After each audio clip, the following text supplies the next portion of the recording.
हाँ भाई, नेटफ्लिक्स कौन कौन देखता है? सो नेटफ्लिक्स पे एक डॉक्यूमेंट्री है, बैड बॉय बिलियनियर्स इंडिया। नहीं, यहाँ पे इस आईपीओ का हो सकता है उससे डायरेक्ट कोई कनेक्शन नहीं है, बट मैं डेविल्स एडवोकेट प्ले करने वाला हूँ यहाँ पे, बिकॉज ये जो डॉक्यूमेंट्री है उसके 3 एपिसोड्स मैंने देखे थे। सो उसके हिसाब से आई थिंक फिर वो एक सस्पिशियस माइंड डेवलप हो जाता है, और उसी के बीच में ये आईपीओ आया है। सो उस हिसाब से आई थिंक एक डिफरेंट एनालिसिस आप लोगों के सामने प्रेजेंट करूंगा। So devil's advocate will play. So क्यों, मतलब यहाँ पे क्या ऐसा रिलेट होता है? Not related to any fraud और समथिंग लाइक दैट, बट 2008 में आईपीओ का प्लान हुआ था, 8-9 में नहीं आया because market situation was not conducive. 2018 में आया था, तब भी नहीं आया, बट नाउ 2021 में market situation is very conducive and that's why IPO आ चुका है। और एवरीबडी वाज आस्किंग कि लोडा डेवलपर्स का आईपीओ कब आ रहा है, लोडा डेवलपर्स का आईपीओ कब आ रहा है।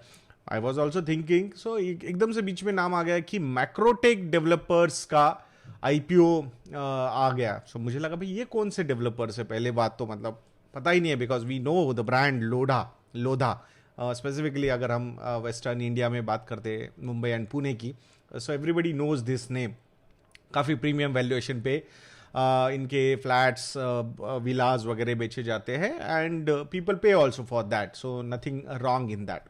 सो उस हिसाब से फिर आई वॉज लाइक सरप्राइज कि ये नाम क्यों चेंज हुआ। तो हो सकता है कि भाई वो नाम उनको नहीं रखना था। The main reason could be कि लास्ट 2 बार ये पर्टिकुलर नाम से ही आईपीओ आने की कोशिश की गई थी और वो नहीं आया।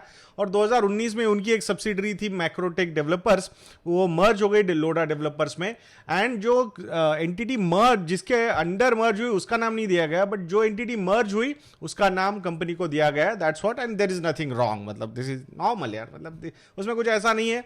इस टाइप के रिएक्शंस भी आए, विच इज ओके, मतलब ठीक है यार, मतलब एवरीबडी मतलब डेमोक्रेसी में किसी को भी कोई भी ऐसा राइट है, तो nothing wrong, there is nothing illegal in this. But भाई क्यों हुआ ऐसा? मुझे लगा कि ब्रांड आपका एक है और आपने अलग नाम से क्यों यहाँ पे आईपीओ लाया। सो उसका कोई ऐसा कॉन्क्रीट आंसर समझ में नहीं आया, but is there anything illegal? No, there is nothing illegal. So that is one part.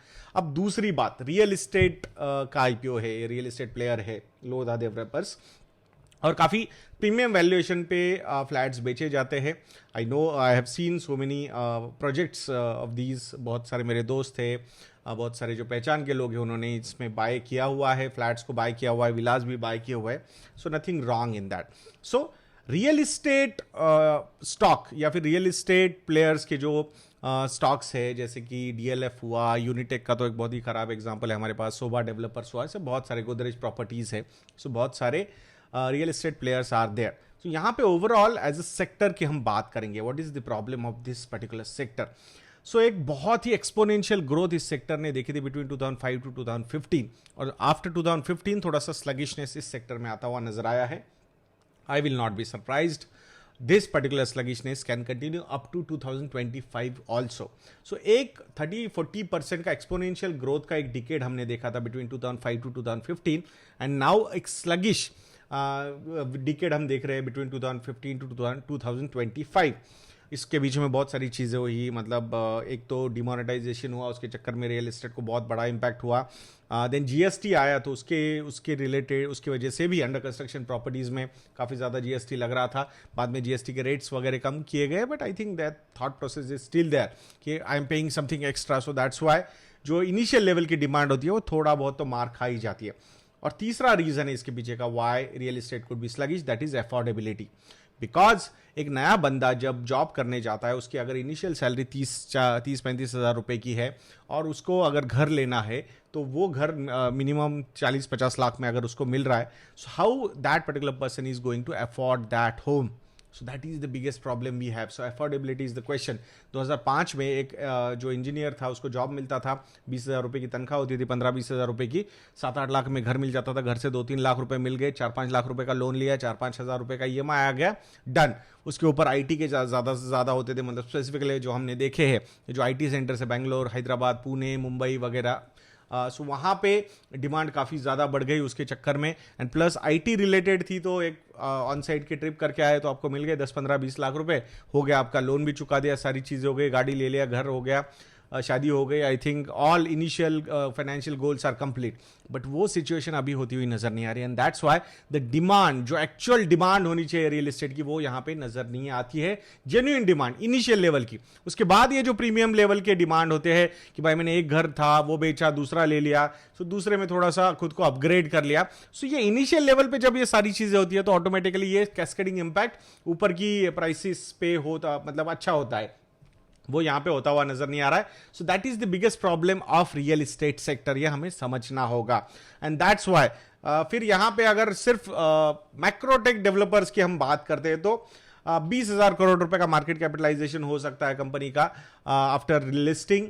Hopefully पूरा का पूरा प्रॉपरली सब्सक्राइब होना चाहिए इशू, एंकर इन्वेस्टर्स ने तो पैसे डाले हुए हैं, so hopefully investment bankers will take care of the overall subscription, so there should not be any problem.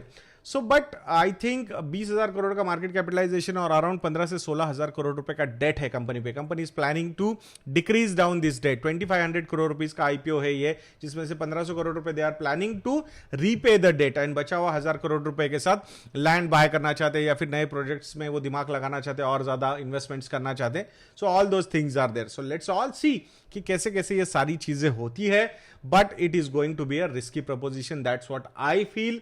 Sluggishness काफी ज्यादा हो सकता है रियल एस्टेट में, price correction and time correction. Price मतलब प्राइस करेक्शन यानी कि प्राइसेस नीचे आना, और टाइम करेक्शन मतलब एक ही प्राइस पे लंबे समय के लिए प्राइस चलती रहेगी। सो वो दोनों एक मतलब करेक्शन ही होते हैं। सो वो फेज से हम, आई थिंक टाइम करेक्शन के फेज से हम जा रहे हैं, and it can continue for another 4 years, that's what I feel, this is my reading. So even the grey market premium is also not suggesting very high listing।